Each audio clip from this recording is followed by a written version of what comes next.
السلام عليكم. اللهم صل وسلم وبارك على سيدنا محمد وعلى آله وصحبه وسلم.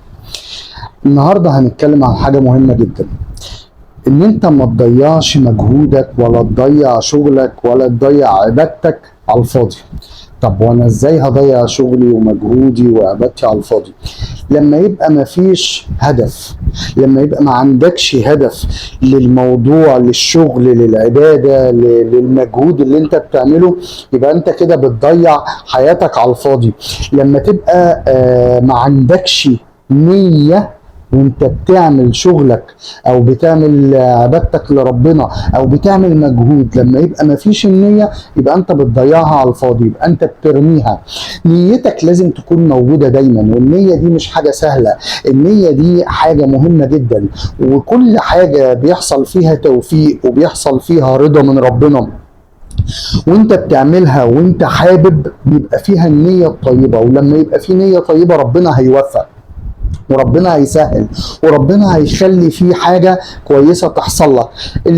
الدكتور، السواق، اللي بيشتغل اي شغلانة، المهندس، التاجر، لما تبقى نيته ان هو يخدم الناس، لما تبقى نيته ان هو بيعمل شغله على اكمل وجه عشان يرضي ربنا، المحاسب بتاع العقارات، المحامي، لما كل دول بيعملوا نيتهم، بيعملوا شغلهم بنية ان هم يرضوا ربنا، وان هم بنية في الاول وفي الاخر ان هم عايزين حاجة معينة، نيتهم حاجة معينة، نيتهم رضا ربنا، وان ربنا يرضى عليهم، وان ربنا يراضيهم، وان هم نيتهم الاخرة ونيتهم الجنة، ربنا هيكرمهم وهيوفقهم في اي حاجة نيتهم فيها خير.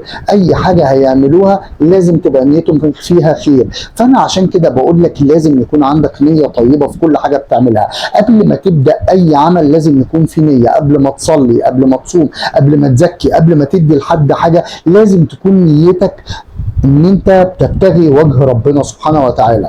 طيب، النية الطيبة يا جماعة ما بتبررش الخطأ. النية الطيبة هي اساس اي عمل صالح انت بتعمله. هي مش مجرد ان انت بتعمل الحاجة عشان بس تعملها، يعني النية الطيبة ما فيش حاجة بتعادلها. والنية هي العزم والإرادة ان انت تعمل حاجة نابعة من جواك، نابعة من قلبك، نابعة من نفسيتك، نابعة من جواك، بتحطها في حيز التنفيذ وتبتدي تعملها. فالنية الطيبة مهمة جدا في الشغل وفي كل حاجة، ومش هتوصل لأي حاجة في حياتك غير لما يبقى ليك هدف اللي هو النية. نيتك طيبة، ان انت نيتك ابتغاء مرضات ربنا، فربنا بيسهل لك وبيعمل لك اللي انت عايزه. طيب، هي ايه بقى اهمية النية؟ يعني انت عمال تقول لنا النية، ايه اهمية النية؟ الامام ابن القيم ربنا يرحمه قال هي رأس النية، طبعا هي رأس العمل وعموده وأساسه وأصله الذي يبنى عليه، وهي روح العمل وقائده وسائقه، والعمل تابع لها يبنى عليها، يصح بصحتها ويفسد بفسادها، وبها يستجلب التوفيق، وبعدمها يحصل الخذلان، وبحسبها تتفاوت الدرجات في الدنيا والآخرة. يعني ايه الكلام ده؟ يعني النية هي رأس الأمر، يعني هي أهم حاجة، وهي العمود اللي بيقوم عليه أي حاجة بنعملها، وفي نفس الوقت كمان هي روح العمل، يعني هي اللي بتديله هدف، هي اللي بتخلي ليه معنى، هي اللي بتخلي ليه طعم. طيب، اللي بيتبني عليه هي الطعم اللي بيتبني عليه العمل ده. طيب، هي لما بتكون النية صادقة والنية طيبة بتصح، يعني بيبقى العمل ده حلو والعمل ده كويس والعمل ده فيه رضا ربنا. طيب، ولما بيفسد او يكون النية مش طيبة بيفسد، ولما بتكون النية طيبة بيبقى فيه توفيق من ربنا، بها يستجلب التوفيق. طيب، ولما بتكونش موجودة بيبقى فيه خذلان، ما بيحصلش حاجة كويسة، ما بنوصلش لحاجة كويسة. طيب، ولما بتكون برضو كويسة بتتفاوت، وبنحسبها كده بتتفاوت درجاتك في الدنيا والآخرة. النية هي كده. طيب، وفي إمام اسمه ابن رجب بيقول حظ العامل في عمله نيته، فإن كانت صالحة فله أجره، وإن كانت فاسدة فعمله فاسد فعليه وزر، طيب يعني اي واحد بيشتغل حظه في نيته في الشغل كويسه، ربنا هيبقى ليه اجر صالح وربنا هيوفقه وربنا هيسهل له. نيته حاجه مش كويسه عليه وزر، ربنا اللي هيحاسبه. طيب يبقى احنا عرفنا كده ان النيه مهمه جدا. طيب وفي حاجه بتقول لك ان الخير كله جمع في النيه الحسنه، يعني الخير كله بتاع الناس اتجمع في النيه الحسنه، النيه الطيبه، النيه الصادقه، الخير كله فيها. طيب النيه يا جماعه ليها معنيين. المعنى الاول اللي هو تمييز 3 حاجات، تمييز وهنعرفها قدام شويه، تمييز العبادات عن العادات، تمييز العبادات عن بعضها، وتمييز العادات عن بعضها. طيب وتاني حاجة النية أو المقصود بالحاجة اللي أنت بتعملها، المقصود من نيتك. هل المقصود من نيتك إن أنت بتعمل الحاجة دي لله وحده لا شريك له، لربنا سبحانه وتعالى وبس، ولا لغير ربنا، ولا لربنا وغيره؟ فأنت نيتك هتحكم عليك أنت عايز الكلام ده ليه. والنية يا جماعة زي ما احنا عارفين طبعا النية محلها القلب، والإخلاص في النية ده حاجة بين المخلوق والخالق، بينك وبين ربنا، مفيش حد يدخل فيها خالص. حتى الملائكة جابت ناس قالت لربنا دول المفروض يدخلوا الجنة، فقال لهم ليه يدخلوا الجنة؟ قالوا له عندهم جبال حسنات. جبال حسنات؟ قالوا له قال لهم طيب جبال الحسنات دي انتوا شفتوه اللي عملوه عشان ياخدوا الحسنات دي، عملوها لوجهي ولا عملوها عشان هم عايزين يعملوا كده ويتقال عليهم كده ويتقال عليهم ناس كويسه وناس بتعبد ربنا مش عشان كذا؟ طيب انتوا يا ملائكه بتراقبوا رقباء على الظاهر، يعني انتوا بتشوفوا اللي بره، لكن انا بشوف البواطن، بشوف اللي جوه. وهم عملوا الكلام ده وهم نيتهم مش ربنا، نيتهم مش وجهي، مش وجه ربنا، يعني نيتهم ان هم يتقال عليهم ان هم عملوا كده، فدول مصيرهم النار. طيب بيقول لك اول 3 هيسعر بيهم النار، يعني اول 3 هيدخلوا النار عالم وكريم وشهيد. ايه ده؟ الشهيد ده بيدخل الجنه، عالم يعني ده عالم، والكريم ده راجل بينفق امواله في سبيل الله. حلو. العالم ربنا قال له انت عندك ايه؟ قال له انا عندي علم. قال له عملت بيه ايه؟ قال له علمت بيه الناس. قال له انت علمت الناس عشان يتقال عليك عالم، مش ان انت بتبتغي وجهي، مش نيتك ربنا. طيب مش معنى كده ان كل العلماء كده، لا، في علماء طبعا نيتهم ووجههم ربنا. طيب الكريم قال له انت عندك ايه؟ قال له انا عندي مال. قال له طب عملت ايه بالمال؟ قال له انفقته على الناس. قال له عشان يتقال عليك ان انت كريم، مش عشان وجواد وبتدفع بتصرف فلوسك على الناس والكلام ده، مش عشان وجهنا. والشهيد قعد يحارب ويعمل ويقاتل لغايه لما مات عشان يتقال عليه شهيد، عشان يتقال عليه كان بيعمل ويعمل ويعمل وكان بيحارب وراجل قوي وراجل شجاع، مش عشان هو النيه من عنده ان هو ربنا، لا، النيه ما كانتش ربنا، النيه انه يتقال عليه كذا وكذا وكذا. طيب احنا عرفنا دلوقتي اهميه النيه في اللي قاله الامام ابن القيم، وان هي زي ما قلنا كده ان هي راس الامر، يعني اهم حاجه، وهي الحاجه اللي بتدي طعم للنيه وبتدي طعم للعمل، وان هي لو كانت النيه كويسه هيبقى العمل صالح، لو كانت النيه فاسده هيفسد الامر. التوفيق بيجي منها، انها لما ما بتكونش موجوده بيحصل الخذلان. اتكلمنا كمان ان حظ العامل في نيته، يعني نيتك هي اللي بتحكم على عملك، وانت اذا كان عملك هيبقى ناجح وربنا هيكرمك فيه ولا لا. اتكلمنا كمان عن معنى النية، هي المعاني من النية ايه. هنتكلم دلوقتي عن فضائل النية. انت بتاخد ايه من النية؟ يعني ايه الفضائل؟ انا نيتي طيبة، طب ايه اللي هيحصل؟ طيب اتكلم عن 3 احاديث. ال3 احاديث دول الرسول عليه الصلاة والسلام قالهم عن فضائل النية. طيب يعني انا خدت ايه لما نيتي كانت كويسة؟ الرسول عليه الصلاة والسلام قال الدنيا ل4 نفر: عبد رزقه الله مالا وعلما فهو يتقي فيه الله ويصل فيه رحمه ويعمل لله فيه حقه، فهذا بأفضل أجر. تمام، يعني هو عشان بيعمل كده بقى عنده أفضل أجر. تمام.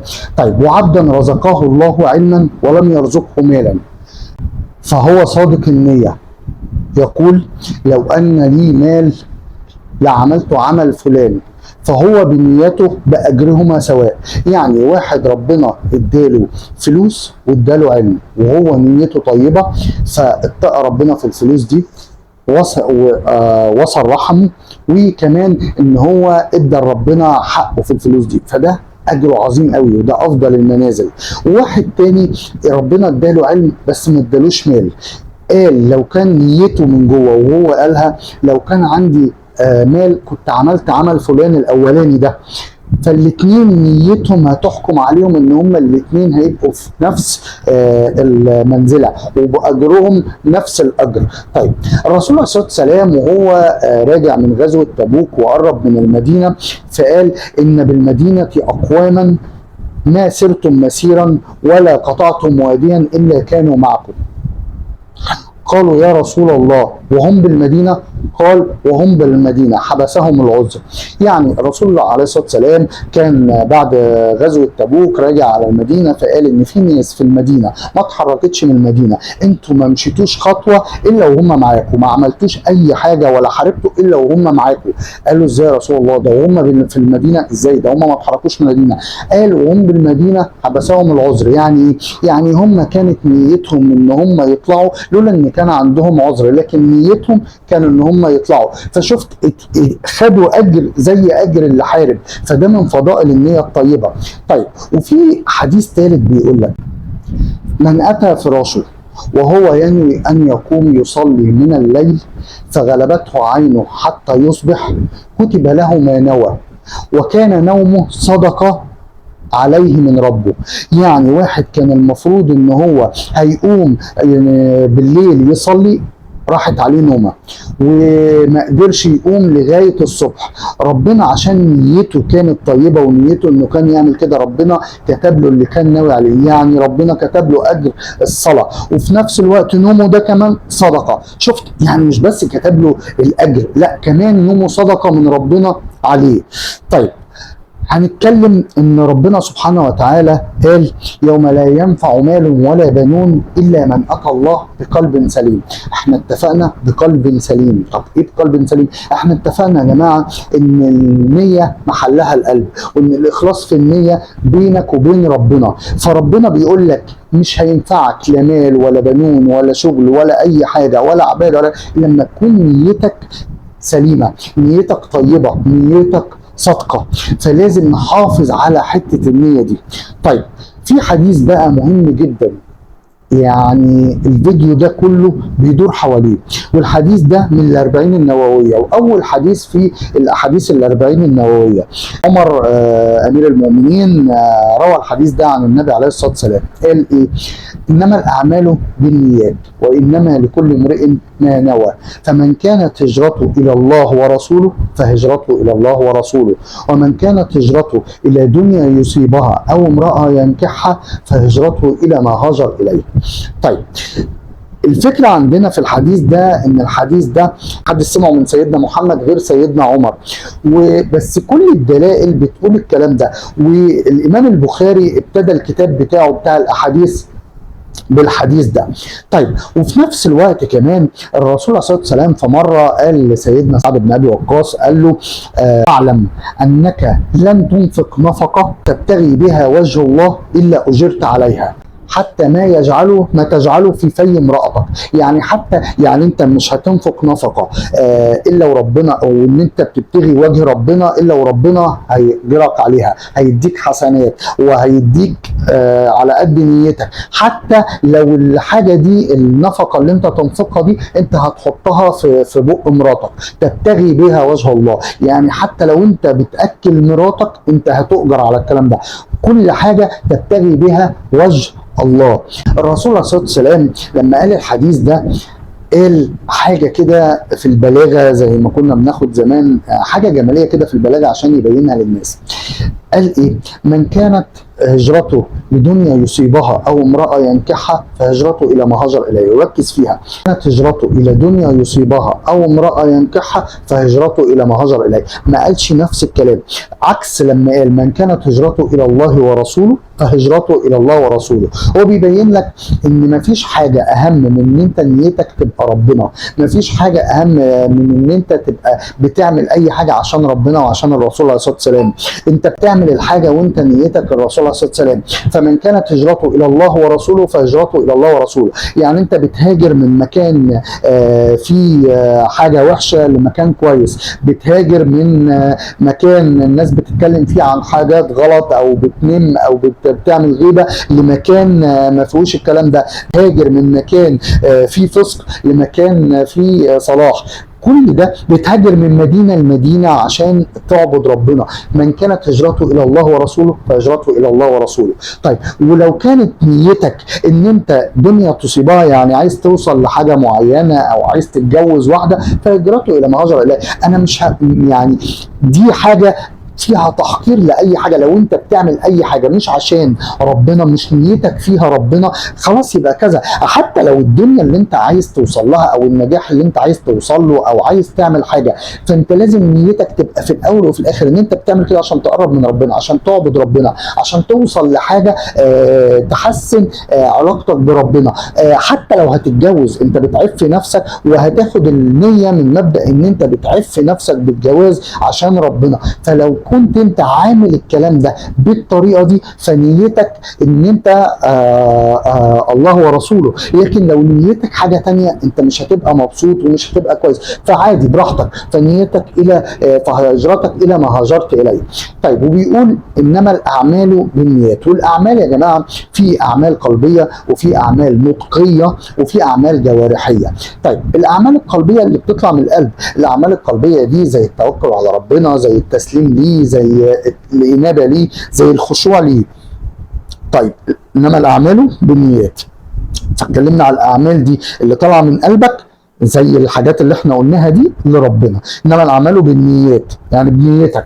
طيب والاعمال النطقيه اللي ما تنطق باللسان. وعشان كده بنقول ان اي حاجه بتطلع لما بتكون نيتك فيها ربنا باللسان اللي بيتحرك وبيتكلم طول الوقت، اي حاجه بتنطقها هتتحاسب عليها. اي حاجه لازم يكون فيها نيه طيبه عشان انت كده كده هتتحاسب على نيتك وعلى الكلام. ومفيش حاجه بتتحرك اكتر من اللسان يمكن غير العين والودن. مفيش حاجه بتقوم باعمال غير يمكن العين والودن، لكن اللسان ما بيسكتش. طيب وثالث حاجه والاعمال الجوارحيه اللي هي ايديك ورجليك. بيعملوا ايه؟ ايديك ورجليك بيمشوا ازاي؟ بيعملوا ايه؟ فبرضه انما الاعمال بالنيات.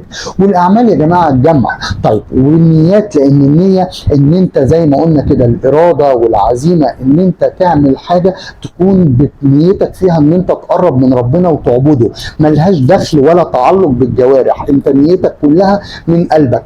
طيب يعني مثلا واحد دلوقتي في اتنين المفروض ان هم بياكلوا.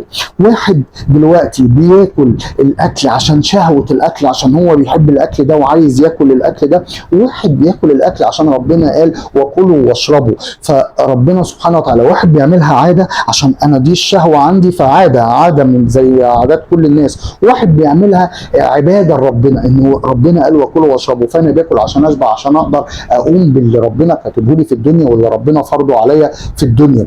فالحاجه كده بتتكلم بالطريقه دي بالنيات. اهو الاثنين بياكلوا بس واحد بياكل عشان كذا وواحد بياكل عشان كذا. العلماء بيقولوا عبادات اهل الغفله عادات، وعادات اهل اليقظه عبادات.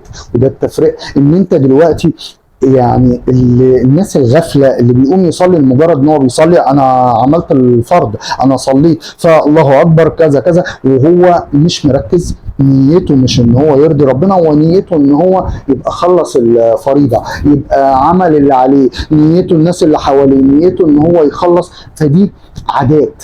عباداتهم اهي، العباده هو صلى بس العباده بتاعته عاده، وعادات اهل اليقظه عبادات، عادته في الاكل ان هو بياكل عشان يعبد ربنا، ان هو دلوقتي اتنين بيلبسوا، واحد بيلبس احسن لبس عشان يتقال انا عندي لبس، وواحد تاني عشان واما بنعمه ربك فحدث، بيبين للناس نعمه ربنا عليه وان هو لما يتقي ربنا ونيته تبقى كويسه ربنا هيرزقه. واحد نازل يصلي، فواحد رايح الصلاه ورايح المسجد عشان يتقال عليه بيعبد ربنا وان هو يعرف ربنا، وواحد رايح نيته عباده ربنا وبس، فالموضوع بيختلف. فهي دي. طيب انما الاعمال بالنيات وانما لكل امرئ ما نوى، يعني ان كل واحد فينا النيه بتاعته هي اللي هتحكم عليه، ومش بس كده، وانت بتعمل ده لمين؟ النيه بتاعتك ايه؟ النيه بتاعتك ربنا بس ولا غير ربنا ولا ربنا وغيره؟ طيب وفي نفس الوقت اتنين بيصلوا، اتنين هم بيصلوا، واحد الاتنين بيؤجروا، بس واحد الاجر ما بينهم زي ما بين المشرق والمغرب، ما بين السماء والارض. الفرق ما بينهم ان واحد مخلص النيه ان هو بيعبد ربنا، والتاني بيفكر في حاجه تانيه، بيفكر ان انا اوري الناس كذا كذا كذا.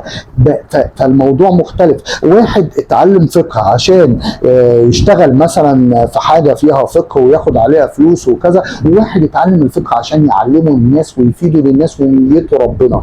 فالموضوع مختلف. طيب عشان انا طولت عليكم، الحديث ده انما الاعمال بالنيات ده مدار الاسلام، يعني الاسلام كله بيدور حوالين النيه، فده يبين لك اهميه النيه. الحديث ده عمده احاديث القلبيه، الاحاديث اللي بتتكلم عن القلب. كمان انت لما بتعرف الحديث ده انت بتعرف الفرق بين العبادات والعادات، وبين العبادات وبعضها، زي واحد صلى صلاه سنه، واحد صلى صلاه التطوع كده، وواحد قام صلى صلاه فرض، ده مش هيتساوي ده. العبادات عن العبادات يبقى عبادات عن العادات اللي قلناها، ان واحد بيصلي وهو عشان يقوم الفرض وخلاص، واحد بيصلي عشان ربنا، وفي نفس الوقت العبادات عن العبادات، واحد بيصلي سنه ولا بيتطوع ان هو يصلي كده، واحد بيصلي فرض ربنا. واخر حاجه العادات عن العادات، شغلك نيته ايه؟ واحد بيشتغل عشان يبقى معاه فلوس وبس، واحد بيشتغل عشان يبقى معاه فلوس عشان يعبد ربنا احسن وينفق في سبيل الله ويعيش عيشه احسن عشان ربنا قال الكلام ده. فدي حاجه. ثالث حاجه ان انت يبقى عندك اخلاص لربنا سبحانه وتعالى. فيا جماعه النيه مهمه جدا في الشغل، في العباده، في اي حاجه انت بتعملها النية مهمة جدا. لما اقول لك ان الحديث بتاع النبي عليه الصلاة والسلام انما الاعمال بالنيات، عشان ده مدار الاسلام كله بيدور حواليه، وان هو عمدة بتاعت الاحاديث القلبية، فانت تعرف اهمية الحديث ده قوي، وتعرف اهمية النية وقد ايه ربنا بيبص لنيتنا ونوايانا، اهم حاجة ربنا هيحاسبنا عليها. يا رب الفيديو يعجبكم، اللايك العنيف بقى والشير والاشتراك في القناة. اشوفكم على خير، وصلى اللهم على سيدنا محمد وعلى آله وصحبه وسلم.